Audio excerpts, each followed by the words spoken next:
A while ago, I did a video called The Final Fantasy Problem/Experience, where I detailed herein a open world, but concluded ultimately that Final Fantasy is never an open world, unless it's an MMO, in which case you craft your own experience, when, where, how. You still have to go through the motions and grinding, but there's nothing saying, hey, go this way and this way alone to progress the story. For most cases. I mean, every game has that. Every game has the, hey, you have to do this event to trigger story progression. But many games like Fallout, Skyrim, hell, even GTA have a different way about doing that. There's many other missions that you can do before you have to do one of the core missions, making it feel a lot more open worldy, less linear. It's not episodic like Mario Brothers, where you pick a level, you do the level, and you continue to the next one. You can see certain areas and go to different areas whenever you feel necessary. Well, at PAX 2016, IGN was told why Final Fantasy 15 has become more linear in its second half, and then they corrected the statement by saying it's really only towards the ending. Quote, rather than it being the latter half, it's actually very close to the end of the game. And that was Tabata telling IGN regarding when things become more linear. Again, quote, I didn't want to end the game in an open world type of environment. And this pretty much confirms everything I said. I don't want to be the guy sitting here saying, I told you so. But Square, they have a big deal put upon crafting an experience for you specifically. They want you to see their story. They want you to play their game the way they want you to play it, not the way that you yourself would want to play it. Granted, a good chunk of the game is going to be open world, but just listen to the rest of this and understand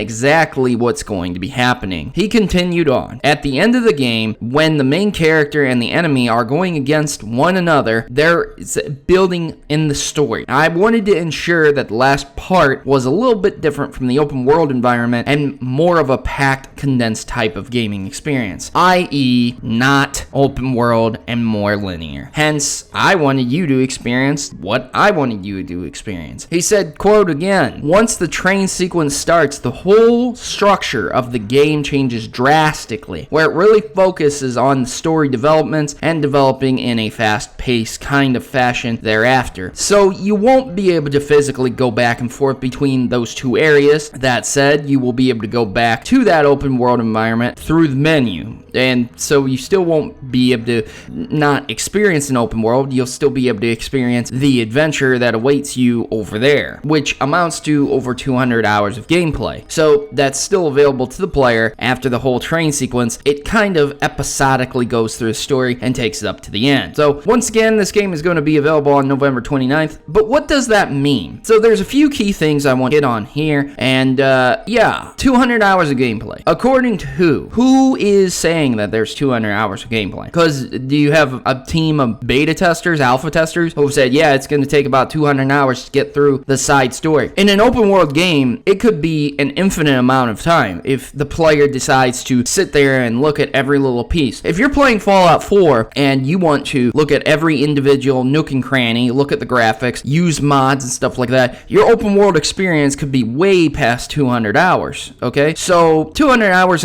is an arbitrary amount. Will there be stuff still to do after 200 hours or before 200 hours? That's the real question, and I'm not sure. People said No Man's Sky was going to be an infinite game, and it ended up being about a 30-hour campaign. Sometimes people have gotten it even quicker to the end. So my point being that even though it's an open world type of game, and most of it is open worldy, when you get to the story and the story starts to play out, there is no open world aspects to it anymore. It becomes episodic. Just like I said earlier, a Mario Brothers level, where, hey, you need to go here to trigger the story and continue it. There's no open world, just move along the route that you're supposed to go. So we've seen this a lot with other open world type of games where they kind of force the story. And if you guys still aren't really grasping the difference between an open world versus a linear game, think of Devil May Cry, the kind of original Devil May Cries, versus the newer DMC, where the DMC is levels that you select, and the original Devil May Cry, you went to a giant area in the game, no matter where you were at, and it was broken up into chapter segments for each episode, but you could always go back, do this, do that, kind of like a Metroidvania kind of feel. And you have the difference there. Again, Grand Theft Auto is an open world type of game with events that are triggered because you need to progress the story, and that specifically affects the world, opening up bridges, stopping the restraints on your open world experience. But in the newer Grand Theft Auto 5, they kind of stopped doing that and only forced players to do specific missions to progress the story itself. And hence why I was so critical before talking about Final Fantasy, because every single fucking time, man, I give Final Fantasy the benefit of the doubt. I give Final Fantasy a pass. I say, you know what? I'm gonna wait until the game comes out, and if it's bad, it's bad. If it's good, it's good. When Final Fantasy 13 came out, it was not fun for me. I did not have a good time. I think the last game I had a lot of fun with was maybe Final Fantasy 12. It was the last PlayStation 2 Final Fantasy, so if that tells you anything, it might have been Final Fantasy 12. I do enjoy Final Fantasy 10. I do enjoy a lot of the older Final Fantasies. There's certain ones that are just very slow and drag a lot for me, and since they're not so open worldy, dragging isn't that fun. I would rather play Chrono Trigger. I feel that that's more open worldy and linear combined together, but without me noticing it so much. I think games that do that are a lot better than games that force you into a linear segment in certain parts of games versus incorporating it naturally, you know what I mean? So I don't know. I have yet to play the Final Fantasy 15 game. I'm not talking shit about it. I'm just saying that once again, Square has crafted an experience that you will enjoy the way they want you to enjoy it. Otherwise, you won't enjoy it because it's a linear game at the end. So enjoy the story or don't enjoy it at all. And that's Square. So you guys have yourselves a great day. And I've been your host, Protomario. I'm signing out. As always, good gaming and God bless.